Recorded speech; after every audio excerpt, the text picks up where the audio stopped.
Well, here we go again. What appears to be another fatal stall spin accident of a light twin-engine aircraft during a training flight, this time November 7345 Romeo out of the Flylugu Flying School in Massachusetts. Here's what we know so far. If you get one of these light twin aircraft in a spin, your chances of recovering are very slim. Why? Because the center of mass outside of the center of the aircraft, between these two engines and all this fuel well outside of the center line of the fuselage, prevents so much angular momentum that it's very hard to stop that spin using the available rudder in the aircraft.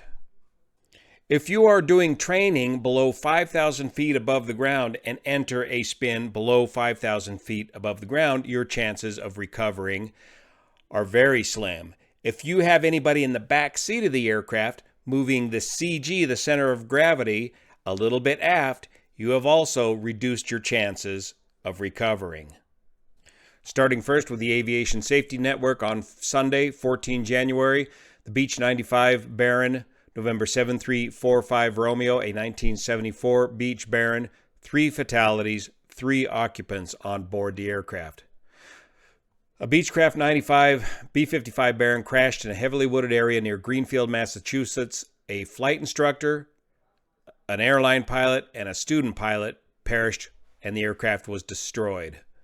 ADS-B data indicates a steep descent beginning at a ground speed of just 57 knots with decreasing ground speed. The extrapolated descent rate just prior to signal loss was over 6,000 feet per minute and a ground speed of just 17 knots.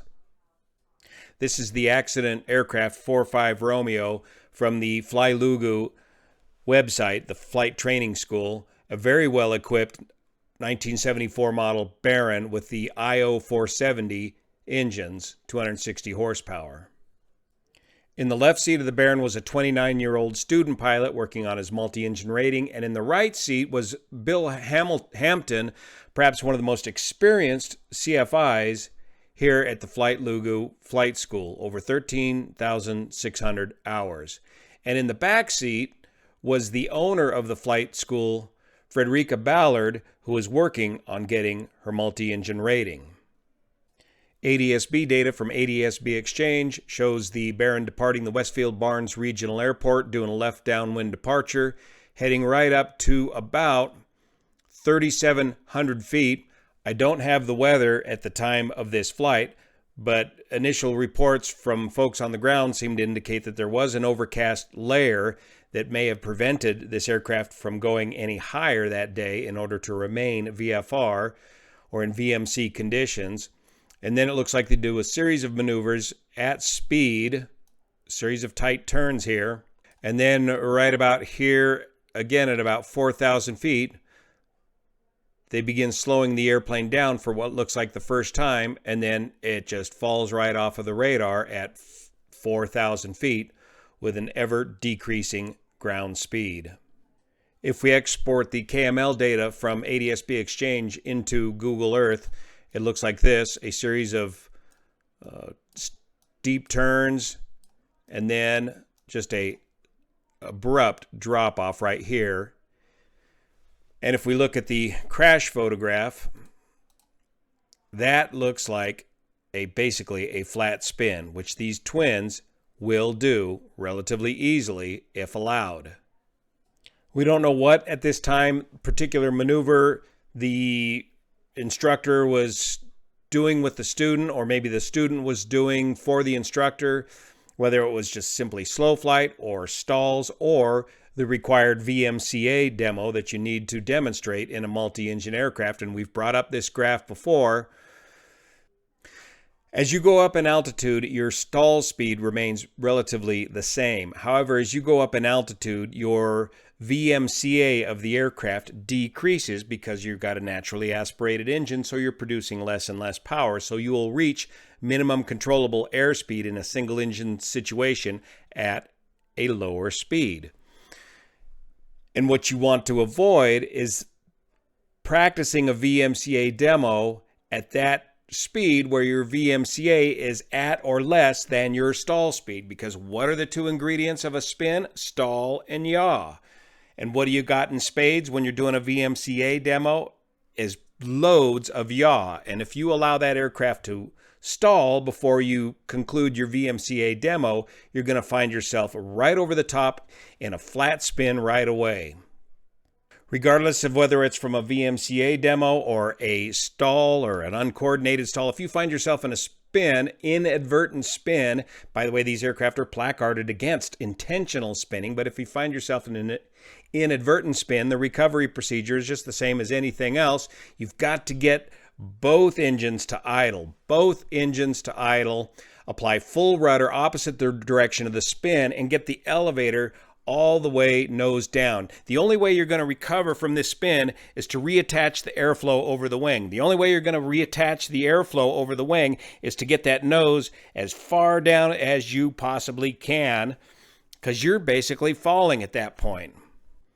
But because of all the rotational forces of this mass outside of the center of the aircraft, it's going to be very hard to get that nose down into the recovery zone. You also need to keep the ailerons neutral. Adding aileron in a spin only exacerbates the situation. Then, straight from the book, always remember that extra alertness and pilot techniques are required for slow flight maneuvers, including the practice or demonstration of stalls or VMCA. No distractions. Nobody can be goofing around with a phone or a camera.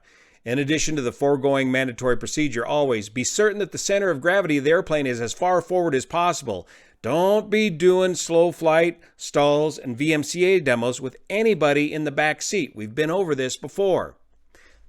Forward CG aids in stall recovery, spin avoidance, and spin recovery. You need to get that weight as far forward to get that nose down, to reattach the airflow over the wing to recover from the spin. An aft CG can create a tendency for a spin to stabilize, which delays recovery.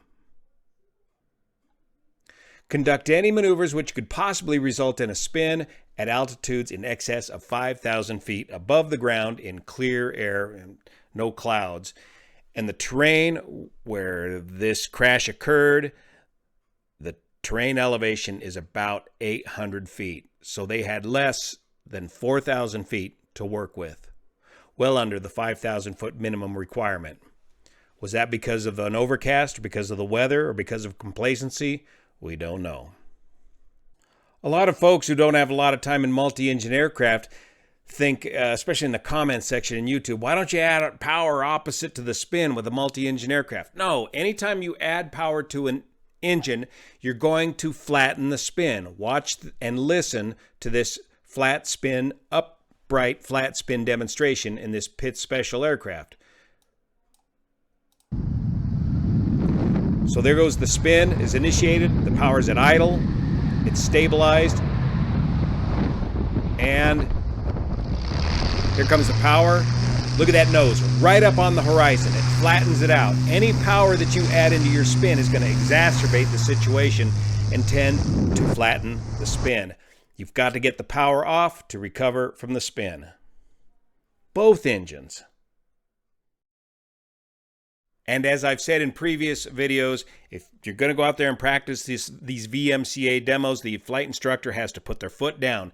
They have to partially block the rudder so that the student reaches the blocked rudder by the instructor before he reaches full rudder control so that he can reach VMCA, demonstrate it, well before he reaches the stall speed of the aircraft. So there's an unprecedented amount of training going on out there today, especially multi-engine training, as folks are rushing to backfill these jobs for the airlines. When you get into this sort of training, you've got to bear in mind how dangerous it is, how dark these corners of the envelope are on light twin-engine aircraft, and must respect it with the utmost respect. You've got to give yourself at least 5,000 feet of altitude. You've got to give yourself the most forward CG possible. And instructors, you've got to put your foot down and limit the amount of rudder that the student can put into during the VMCA demo and make sure that they recover from the demonstration well before they reach the stall speed of the aircraft. because you can stall an aircraft at any attitude and any airspeed, but only one critical angle of attack, and the two ingredients to a spin are stall and yaw. Thank you so much for your support of this channel, especially the folks over on Patreon that make this content possible. See you here.